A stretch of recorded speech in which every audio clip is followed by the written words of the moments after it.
Hello ladies and gentlemen, and welcome back to Citizen Sleeper. In the last episode we started Flux. We decided we're going to help protect the eye, and I believe we need to go and speak to Feng. I didn't see this coming. But let's see if we can track him down. Feng isn't in their bay, and no one in the office upstairs seems to know where they are. Your lone clue is an out to lunch note. A difficult man. Feng is both never where they say they'll be and always late. While this is no surprise, now is not the moment for wasting time. Let's use one of our sixes here. Use the 4, make it a 6. You dig around Feng's bay and find some notes that mention the Flux. What is he working on? And we're going to need to rest for the day because we have nothing else to do. Let's go here. Let's feed the cat. As always.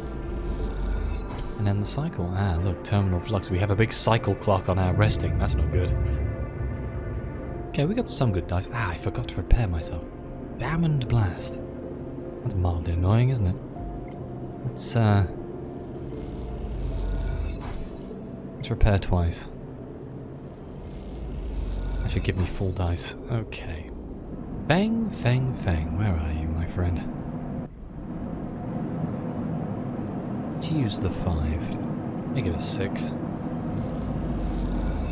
There we go, we found him. That's it. No more wasting time. Peak sighs and pulls out their slate. They crack open a box on the side of the bay shutter and wire the slate for what's inside. Maybe your friend has a Heaven Edge pass card or something inside. Peak shoots you a glance. Something they wouldn't mind if we borrow. Let's wait, I'm sure Feng will be here. Peak doesn't look up. We haven't got time to wait, they sigh. Coming here was a mistake. After a few tense moments, the shutter jerks and begins grinding open. The noise making you jump. Let's get inside. Peak glances around. Quickly. You slip into the dark of the bay, punctuated by the blinking lights of Feng's piles of servers. Somehow, even more disordered than before. Peak makes a beeline for the desk at the center, scattered with tools and components. They flick on a lamp and stare at the mess. Are you sure this person can help us? They're a little disordered, but yes, let's go with yes. You are interrupted by the sound of footsteps from the entrance. Someone has come in behind you. Peak freezes. I could swear I closed this shutter when I left. Feng leans on a stack of servers near the entrance. Must be getting forgetful. He grins at you. Feng! The very same? Feng smiles. Feng raises an eyebrow. Thought you come to rob an old friend? Is that the plan? We need your help. Feng nods. You're here about the Flux. Peak nods and is suddenly giving Feng their full attention. Feng smiles, pleased with himself. I guessed as much. I saw changes in the old system architectures almost immediately. Some of them have been running since the first days of the station, and so when I saw new patterns, shifts in logic, I knew something must have happened. These past cycles I've been doing a total inventory of the core systems, from the hub to the rim. He grins. I've surprised myself, to be honest. I didn't think I had it in me. Peak seems unamused. And what did you find? Feng sighs. That's the thing. There's something all twisted up in the systems and protocols. Every time I look at it, it disappears. Peak finishes. Feng turns to you. Do they always do that? Peak ignores him. It's a shadow protocol. It masks itself somehow, bedding into the gaps between the systems in the negative space. It is slowly filling every system in the station, slowly taking over, and we need to stop it. You need to grant us access to all the core systems of the station, rotational control, life support. Feng holds up a hand. Whoa. Slow down there. I don't even know your name. Feng shakes his head. And you are asking for the keys to the castle. Can't be done. It's me, Feng. Feng pauses and glances between both of you. How long have you known this one, Sleeper? I know I owe you, but I also know that you trust too easily. Sorry to say. Peek butts in. I can vouch for myself. I came to the Eye on the run from XPR Colony Hawthorne with the intent to keep running until we hit the Starwood Belt. But since I have been here, I have done everything in my power to protect this place. I've helped to stabilize the refugee flotilla, to investigate the flux, to identify and make a plan to purge the Shadow Protocol from the station's systems. Meanwhile, Heaven Edge has done everything to stop and slow these actions. I have proven myself as a friend to the people of this station, not the administration, many times over, and I will not be doubted by someone who wears the badge of this corrupt administration. Peek fixes Feng with a hard look. Feng looks down at their Heaven Edge jacket and shrugs. This is all I have in my wardrobe. Look, I have no love for the council either, friend, but someone has to run this place, and that someone is me. Feng walks over to the workbench where you are both standing and digs a slate out of the pile of tools. You want to prove yourself? Show me. Peek grabs the slate, and you recognize the tangled form of a fluxed node on the screen. Peek immediately starts tapping away at it, its tendrils unwinding, and the shadow just slightly delayed, slipping out of sight. Feng leans in. Interesting, he says to himself. Before long, Peek has unfolded the system completely, and it lies splayed out like an unwound ball of string. At the center, with nowhere left to hide, is the dark stain of the Shadow Protocol, visible for all to see. What now? Feng asks, his eyes fixed on the screen. How do you kill it? Let's let Peek answer. There's one entity on the station that we have seen purging the shadow. The Gardener. Feng frowns. Who's that? Some Greenway hacker? Peek glances at you. More like an avatar of the Greenway itself. You explain the Gardener to Feng, the feeling of descending into the flowing river of consciousnesses. You explain the networked chorus, the non-human collective of voices. You tell him of the farming AI's offer to you to be networked into the chorus, dissolved in its flow. Then you explain that by granting it access to the Eye's major networks, you hope to reinforce them. Feng is silent for a moment. And you want to let this thing out? He shakes his head. That's the kind of stupid plan I'd dream up. He pauses. I like it, he smiles. This place is rammed with weird protocols and forgotten intelligences anyway. What's one more ghost in the machine? We try to limit it, of course, Peek explains. That's why we want your help to access the Eye's major systems, to seed some of the Gardener's spores into them, to draw the Gardener's focus to these places. Feng whistles. So the way we save the Eye is by growing mushrooms in all the service stacks. He glances at you. Sleeper, congratulations. You found someone weirder than you. Peek goes to argue, but Feng holds up a hand. In it is an all-systems Heaven Edge pass card, with his picture on it. Take it, before I change my mind. Thank you, Fang. Don't mention it. Fang gives you a look. In all honesty, Sleeper, I was on my way back here to start tearing the place down. The Shadow Protocol had me spooked, so if you are telling me you figured out a way we might fight it... He looks at Peak. No matter how crazy, I'm glad to help. He smiles a tight smile. Come with us. No, Sleeper. He looks away. I have to keep on my own work here, strengthen those systems, back up the data. The worst comes to the worst, I'll need to rebuild. I won't let this place die. The last pieces of my parents are here, among the data. Goodbye, Fang. Fang embraces you firmly. Stay safe, Sleeper. You take the card and leave the bay with Peak. Once you're outside, they stop you. We should split up. Peak looks worried. We've wasted enough time as it is. Head to the facilities in the hub, the free spoke, and the far side of the shipyard. See the gardener there.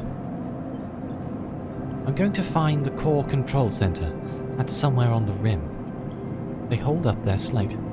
I'll send you a message on your slate when I have something. Good luck. They squeeze your shoulder, and you exchange fearful looks. You know, deep down, the Peak isn't sure this will work, but they have decided to act, to move with confidence, and for that confidence, you are very thankful. To the spoke? I guess we could go to the shipyard, it's right here. Do I have to do it in the hacking? No. Power routing, here we go. Key station facility. What do we need to do here? Implementing greenway spores into the system here should bait the gardener into extending their protection to this vital system. Oh, you're going to steal my spores. I need these to grow mushrooms. God damn it. Okay, well, luckily I stockpiled these, not really knowing that they were going to be all that important. It's going to take 3 days, apparently. I guess I can now go to the spoke. The ascender car. And there we go. Rotational control.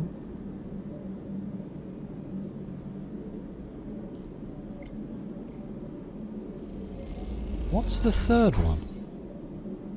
Hang on a minute. She said she was going to the outer rim, did she not? Do I have to wait for her to do it? Let's look around. Back down again. Maybe there's one on the greenway? I don't think any important systems are in the greenway. Oh, life support. There we go, found it. Never mind. I was going mad. There we go. As you leave, the Slake Peak gave you chirps incessantly.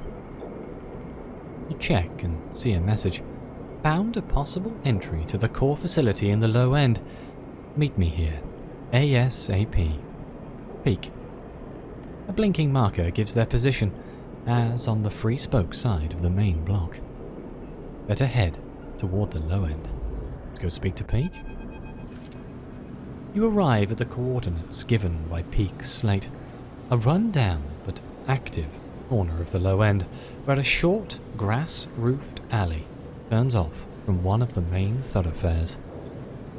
You wait in the mouth of the alley, leaning against the wall and watching the street life go by. Children hop across grids scratched into metal floor plates, playing games of their own devising, while older residents sit and talk or play tavla. It is hard to believe that all this is a threat. It seems so concrete, so real. How can some intangible protocol erase all of this?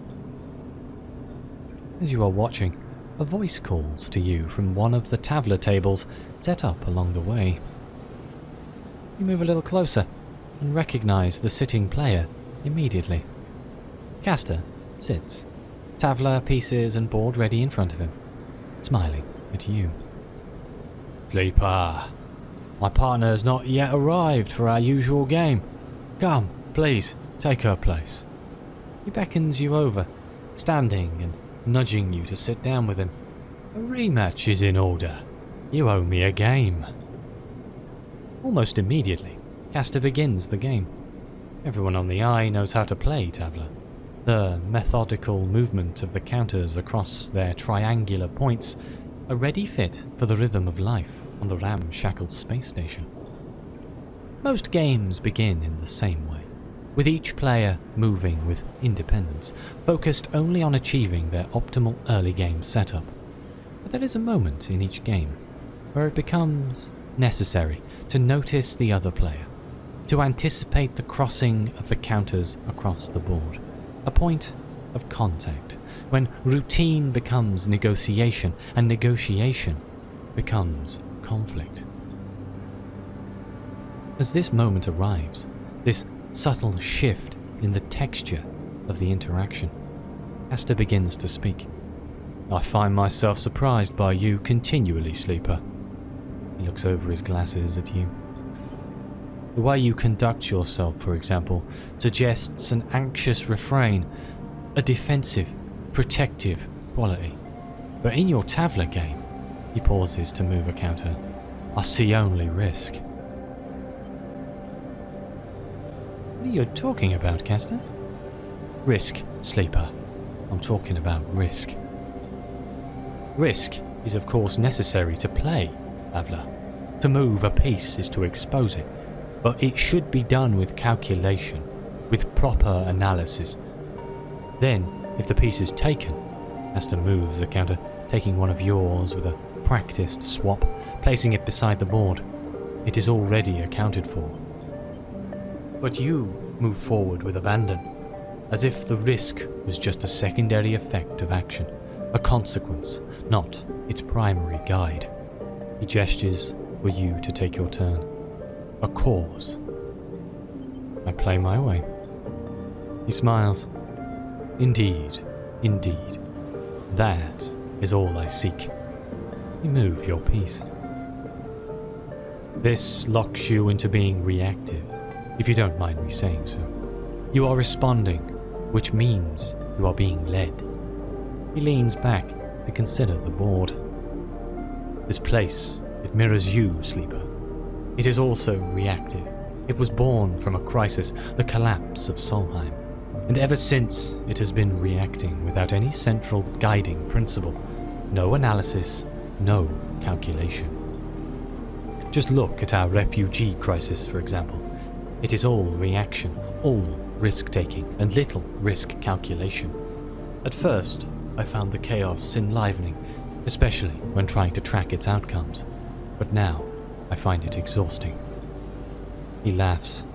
It always amuses me that this place is literally spun from the rim. Below this very stack of habitation blocks is the most important control facility on the Eye. Spun from the rim, he laughs again. What better metaphor could you find for disorder? His face drops. But why am I telling you that? That facility is precisely why you are here. He smiles an unsettlingly warm smile. Feel a shiver through your body, as if something has changed in the air. How do you know about that, Castor? No words come out of your mouth. You feel removed from yourself, watching from behind frosted glass.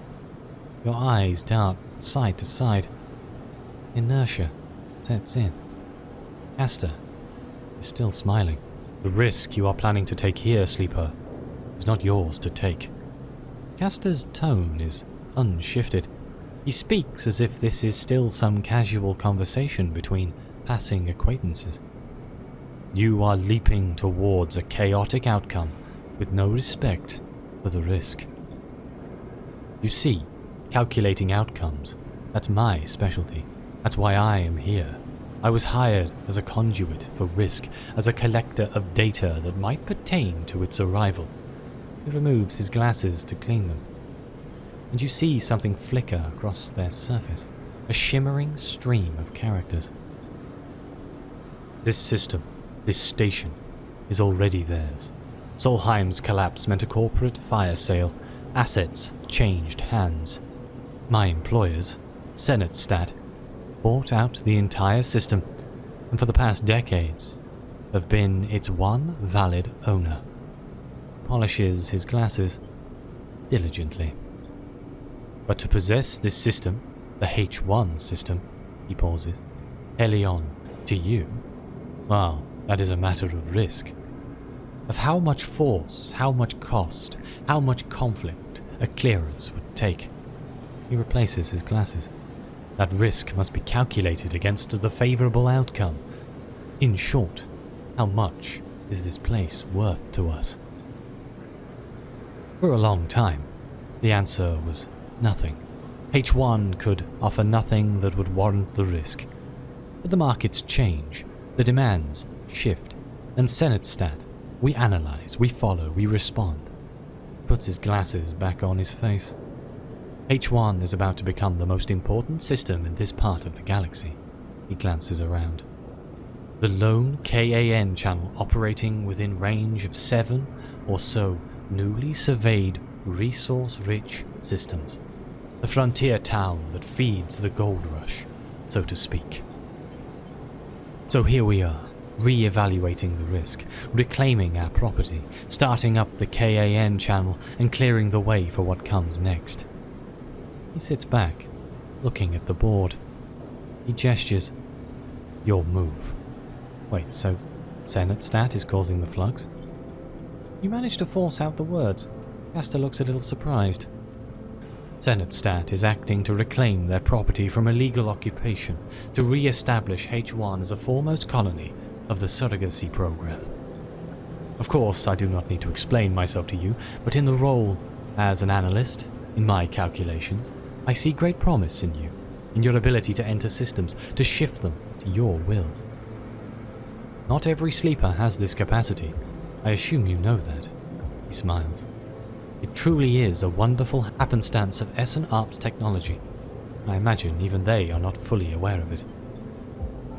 He takes his move, claiming another of your pieces, and as you watch, you realize the inevitability of his victory. I will make you an offer. Come willingly or come by force. This station will collapse. We can make sure of that. But your ability to work with data, well, for an analyst, that is very intriguing. He pauses, pushes glasses up his nose. Very intriguing, indeed. Glances around. Come with me as a collaborator or as a prisoner. Consider the risk on one hand, almost certain death. On the other, a possible future. Analyst or not, you must see it. Speak now, sleeper. The game is forfeit. You must see that. He holds out a hand. You are of value. You are needed. You feel a slight release in the inertia that grips you, enough to allow you to speak, to respond. You realize that you are already in Castor's hands, and you cannot move from this place, if you wanted. Sleeper? You hear the familiar voice above the crowds. Sleeper, I'm here. You're unable to turn your head to see Peak, but you notice Castor's eyes following them as they come up from behind you. Then you see Castor's eyes glance down towards his hands, concealed beneath the table. Sleeper! Peak comes around the front of you and waves a hand in your face. We were supposed to be meeting, remember? He glances at Castor. Sorry, am I interrupting something? You cannot speak. Castor shoots Peak a wide smile. Hello, you must be a friend of the sleeper. You watch one of his hands lift, close to his body. Some dark shape concealed in it. A weapon. You try to scream, to shout, but Castor's attention remains partially on you. And while it does, you can do nothing. Peak glances at your static form. What's happening here, sleeper? They put a hand on your shoulder. Are you okay? As Peak stares into your eyes, you see Castor behind, his hand lifting, the dark object unfolding. And in the split moment it does, you feel his attention shifting to Peak, shifting away from you.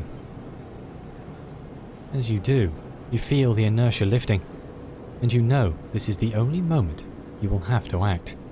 Scream or shove? Both of these options are kind of crap. Screaming, she's just going to look at me and be like, why are you screaming? Shoving, we kind of just push her over and then he shoots her. I don't know. Do we shove? Let's shove. You lurch forward wildly, like a sprung trap. Your head strikes Peak's chest and then carries them back into Castor. Somewhere, some digital screech is echoing through the walkway. They tumble together, and the object in Castor's hand skitters across the floor. You realise the screech is you. You get to your feet, grab Peak, and run. You run as hard as you can, the scream chasing you down the walkway as you shove through the residence, Peak dragged behind. You run from the cold grip of whatever power Castor had over you, the signals that locked you into his body of yours, that broke the connections, that crawled up your spine. Eventually, you stop, both you and Peak collapsing, heavily breathing into the cold metal floor. When they are able to speak, Peak asks you to explain, and you tell them everything Castor told you. About Senatstad, about their claim on the Hellion system, their reactivation of the KAN channel, and Helion's system's growing importance. It flows out of you in desperate gulps, unable to believe your own mouth as you hear these words coming back to you. All you feel is the need to push back against the cold hand on your shoulder, the vast cold eye that has turned to look at this system, the ghost limbs of corporate control that are extending their reach. Peak is quiet for a long time. Then they speak. We have to finish this, Sleeper. They meet your eye. We have to complete the seeding of the systems. We have to set the gardener free. You're right. If the choice is between Gardner and these people, I will choose Gardner every time. Their eyes are cold and steely. I would choose anything over them. You stand together. The final control facility is here. I found it. Peak looks at you grimly. I can take you as soon as you are ready. Time's almost up. This is the only shot you'll have. Wow. That was a lot. There is the control facility. But we shall look at that in the next episode. We had quite a lot of lore drops there. It was a very interesting episode. But thank you all very much for watching. Please like, subscribe, let me know what you think. Your comments are greatly appreciated. Thank you again to the members of the channel, the coffee supporters. It really does mean the world to me and helps keep the channel going. But as always, I'll see you next time.